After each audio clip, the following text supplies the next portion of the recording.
సంఘాలకి పౌలు గారు నిలవబడి దైవజనుడిగా వాక్యం అందిస్తూ ఉంటేనంట వారు ఎలా భావించారంట, వర్తమాన వాక్యము మా యొద్ద నుండి అంగీకరించి అది మనుషులు చెప్పారు కాదని, మనుషుల వల్ల వచ్చింది కాదు.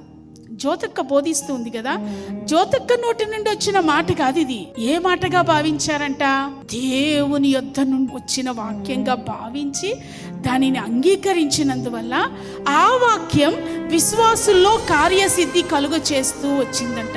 ఏ బిడ్డైనా ఒక దైవజనుడు ప్రకటిస్తున్న శ్రేష్టమైన అమూల్యమైన వాక్యాన్ని ఇర్మియానే కదా బోధిస్తున్నాడు, రాజన్నే కదా బోధిస్తున్నాడు అన్నట్టు కాకుండా దేవుని యొద్ద నుండి ఈ వాక్యం వస్తూ ఉంది అని బహు శ్రద్ధగా ఆ వాక్యంపై దృష్టి ఉంచి ఆ వాక్యాన్ని విని ఆ వాక్యాన్ని అంగీకరిస్తే అప్పుడు ఆ వాక్యం కార్యసిద్ధి కలుగ చేసి మనలో క్రీస్తు పోలికను సంతరించుకునేటట్టుగా చేస్తుంది. Praise the lord.